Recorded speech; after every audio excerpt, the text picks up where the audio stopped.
We're going to show you how we build our craft table. We used our miter saw to cut several 2x4s that will form the base for our craft table.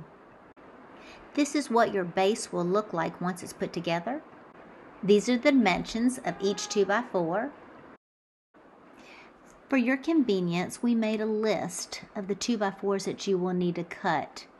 I would suggest cutting and building the exterior frame first, and then doing the internal brace pieces. And that way they may be off a little bit. You might have to cut them a little bit to let them fit in that space. The dimensions between some of the interior pieces really depends upon the size of your casters, and that's how we determined where to put those internal vertical pieces that are close to the edges based on the size of our casters. This is kind of the fun part of assembling the base, and again, notice that we're putting the exterior together first, and then we'll come back and put the braces on the inside. One thing that we used is screws, because that way if we ever need to take it apart, we could do so fairly easily. And again, here's the final result of the base. The next step is to cut 4 pieces of plywood, rectangular shapes, for the 4 corners. This is where you will mount the 8 casters. Once we cut the rectangular pieces of plywood, we then trace so we would know exactly where to put the casters. Our goal was not to put the casters under the 2x4s, but on the plywood, because we wanted to be able to get to the top of the casters on the other side of the plywood so we could add nuts so they would be securely fastened on the base. Here you can see our casters fit on the rectangular pieces. You can see actually the line will be traced so we knew exactly where to mount the casters. We also used a pencil to mark the holes within the caster so we knew exactly where to drill our holes. Then we drilled the holes for each caster. Here you can see where we've installed the 8 casters on the plywood. And then we screwed the 8 casters, the 4 pieces, to the base. We flipped over our base, and here's an overhead view. We chalked our lines, and then we used a circular saw to cut the plywood. As you can see, these are the dimensions that we cut the plywood. Using screws, we installed the plywood on top of the frame. The cabinets on the front side were about 1/4 of an inch shorter than the cabinets on the back side, so we added 3 strips of wood that would elevate these about 1/4 of an inch. Now it's time to add the cabinets. We purchased 5 of these cabinet units from IKEA. Each of them has 5 drawers. The style name is Alex. I will put the link in the description. We purchased 2 of these cabinets from IKEA. They have 4 drawers. The difference is the bottom drawer is a file drawer. This unit is actually a little bit taller than the other units, but we'll talk about that later. Of course, we had to assemble all of these, but it was well worth it. We measured all around the base for consistency and left an approximate 3-inch toe kick all the way around. Now it's time to cover the base. We priced toe kick, but we found it to be very expensive. So instead we made our own. We bought a piece of paneling and just ripped it down the seams. Using our miter saw, we cut the corners 45 degrees, and here we've installed the first piece. And we installed the adjacent piece. We continued doing this all the way around the base of the table. This is the back view where the knee hole of the table is. Those ledges will become cubbies. We will build boxes to hold bolts of fabric.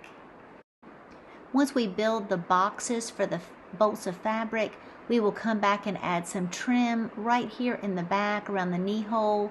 This is just a flat piece of trim, and this way it'll hide kind of where the toe kick and the bottom of the cabinet join. You can still see a little piece of wood, but that'll cover that. Our next step is to build the tabletop, but I'm going to fast forward into the future and show you the tabletop, the finished tabletop, so you can understand the construction of it. I want to talk to you about how we made our craft tabletop. It's actually a piece of 3/4 plywood on the top, but we were concerned we didn't want to look like a cheap piece of plywood, like a thin piece of plywood laying on the top. So we were trying to create it to give the illusion that's a little bit thicker. And we actually priced butcher block, but we'd have to get a piece of custom butcher block, and that was getting a little pricey. So we decided and I like the gray anyway, we decided just to stay with the plywood.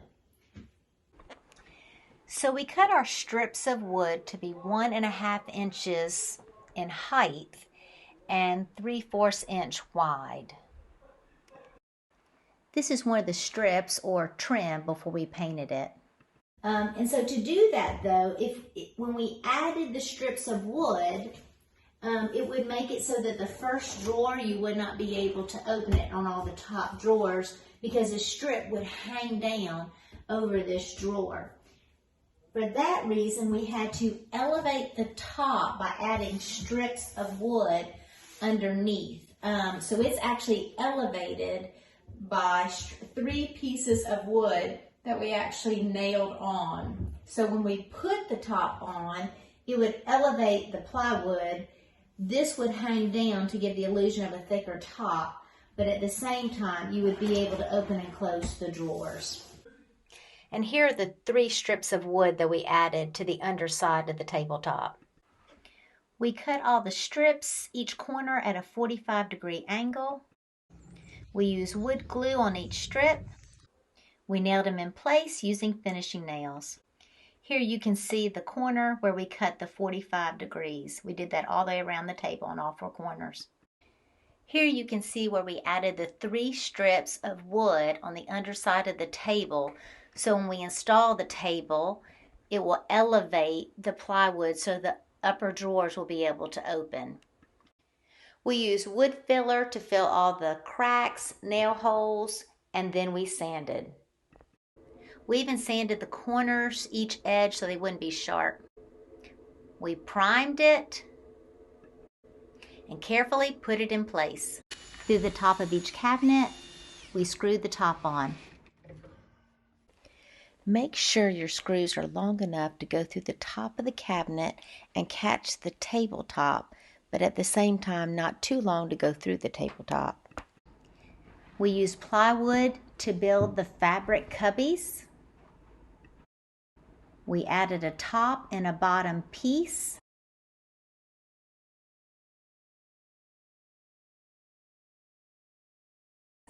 And we also added a piece on each side of the knee wall. Here are the finished fabric cubbies prior to adding the exterior trim. We added trim to the front of each fabric cubby. I painted the table top gray. I created a template so I could easily and consistently install the metal frames that I got for label holders. Here's the cabinet before I installed the metal label holders. And here's a cabinet after I installed the metal frames that will hold my labels. It's time to install the drawers. Polyurethane the top. So nice having casters. This is the front and this is the back.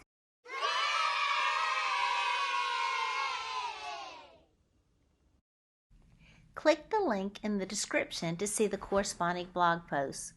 For more DIY home improvement projects, visit lifewithneelandsuze.com.